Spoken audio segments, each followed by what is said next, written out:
আজকে আমরা Y sigma এবং কে এর মধ্যে সম্পর্ক নির্ণয় করব। এখানে ওয়াই হলো ইয়ংয়ের গুণাঙ্ক, সিগমা হলো পয়সনের অনুপাত এবং কে হলো আয়তন গুণাঙ্ক। তো একটা ঘনক আমরা বিবেচনা করছি, এই ঘনকটির উপর এক্স অক্ষ বরাবর পি পীড়ন প্রয়োগ করায় এক্স অক্ষ বরাবর প্রসারণ ঘটছে এবং ওয়াই অক্ষ এবং জেড অক্ষ বরাবর সংকোচন ঘটছে। তো আমরা লিখতে পারি ওয়াই ইজ ইকুয়াল টু আমরা জানি ইয়ংয়ের গুণাঙ্ক ইজ ইকুয়াল টু দৈর্ঘ্য পীড়ন বাই দৈর্ঘ্য বিকৃতি।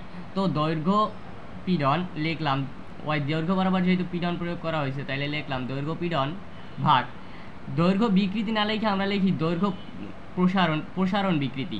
যেহেতু এক্স অক্ষ বরাবর প্রসারণ ঘটছে তাইলে লিখতে পারি প্রসারণ বিকৃতি, দৈর্ঘ্য বিকৃতি না লিখে। এখান থেকে পি পীড়ন বল প্রয়োগ করা হয়েছে তাইলে দৈর্ঘ্য পীড়ন পি প্রসারণ বিকৃতি বিকৃতি। তো এখান থেকে বের হয় প্রসারণ বিকৃতি ইকুয়াল টু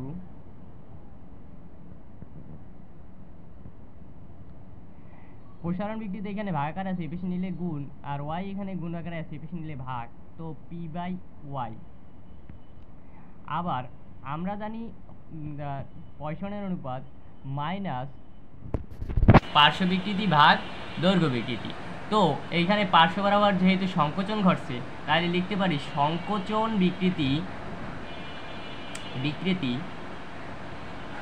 ভাগ, আর দৈর্ঘ্য বরাবর যেহেতু প্রসারণ হয়েছে তাই লিখতে পারি পার্শ্ব বিকৃতির পরিবর্তে লিখছি সংকোচন বিকৃতি। দৈর্ঘ্য বরাবর প্রসারণ হওয়ায় লিখতে পারি দৈর্ঘ্য বিকৃতির পরিবর্তে লিখতে পারি প্রসারণ বিকৃতি। তো এখান থেকে আমরা সংকোচন বিকৃতি যেটা পাই, এই সংকোচন বিকৃতি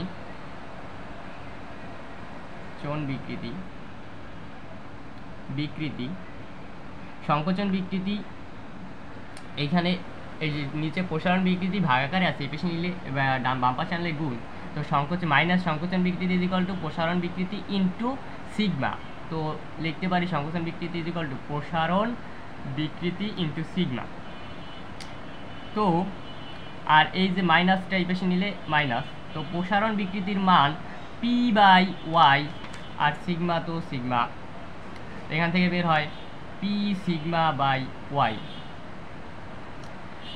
তো আমরা এইটা ওয়াই অক্ষ এবং জেড অক্ষ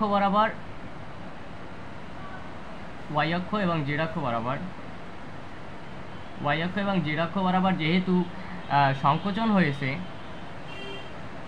আর এক্স অক্ষ বরাবর প্রসারণ হয়েছে, তো আমরা লিখতে পারি মোট দৈর্ঘ্য বিকৃতি। তো এখান থেকে আমরা এখন মোট দৈর্ঘ্য বিকৃতি বের করব। দৈর্ঘ্য বরাবর প্রসারণ ঘটছে, প্রস্থ বরাবর মানে এক্স অক্ষ এবং ওয়াই অক্ষ এবং জেড অক্ষ বরাবর যেহেতু সংকোচন ঘটছে তাইলে মোট বিকৃতি যেটা বের হয় প্রসারণ বিকৃতি প্লাস সংকোচন বিকৃতি। কারণ তিনটা অক্ষ, একটা প্রসারণ, এক্স অক্ষ বরাবর প্রসারণ, ওয়াই অক্ষ বরাবর সংকোচন এবং জেড অক্ষ বরাবর সংকোচন। তাইলে জেড অক্ষ বরাবর এবং ওয়াই অক্ষ বরাবর সংকোচন হইল এইখানে minus P sigma by Y. তো আমরা যদি সবগুলো যদি এখন যোগ করি মোট দৈর্ঘ্য বিকৃতি পেয়ে যাব। যেহেতু এটা মাইনাস তো মাইনাস দিয়ে দেই, P sigma by Y minus P sigma by Y সবগুলো যোগ করে দেওয়া হয়েছে আর প্লাসে মাইনাসে মাইনাস হয়েছে। তো এখান থেকে পি বাই ওয়াই কমন যায়, এখানে পি বাই ওয়াই কমন গেলে থাকে ওয়াই, আর এখান থেকে পি বাই ওয়াই কমন গেলে থাকে সিগমা, এখান থেকে পি বাই ওয়াই কমন গেলে থাকে সিগমা। তো বের হয় P by Y into 1 minus 2 sigma. আমরা জানি আয়তন বিকৃতি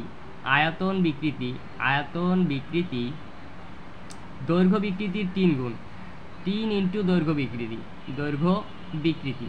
এই সূত্রটা আমরা জানি যে আয়তন বিকৃতি সমান 3 ইন্টু দৈর্ঘ্য বিকৃতি। আয়তন বিকৃতি দৈর্ঘ্য বিকৃতির 3 গুণ।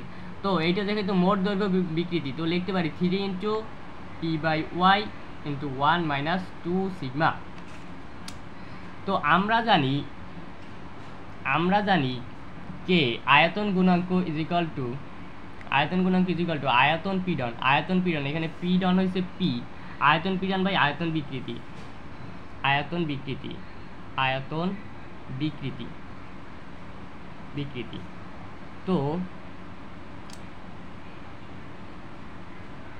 এইখান থেকে আমরা লিখতে পারি আয়তন বিকৃতি বিকৃতি ইকুয়াল P/K। এখানে আয়তন বিকৃতির মান 3py ইন্টু 1 - 2 সিগমা, এটা যদি বসাই দেই 3py আর 3p/y ইন্টু 1 - 2 সিগমা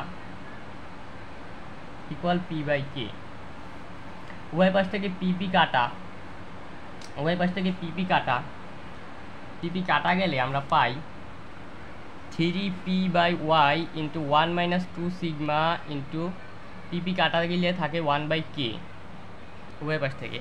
কে যদি কে এখানে ভাগাকার আছে এফিসিয়েন্ট নিলে গুণ হলো 3k ইন্টু 1 - 2 সিগমা, আর এই পাশে ওয়াই ভাগাকার আছে এফিসিয়েন্ট নিলে গুণ ইন্টু ওয়াই।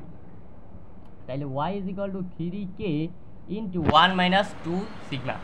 এইটাই মূলত y, k এবং সিগমার মধ্যে সম্পর্ক।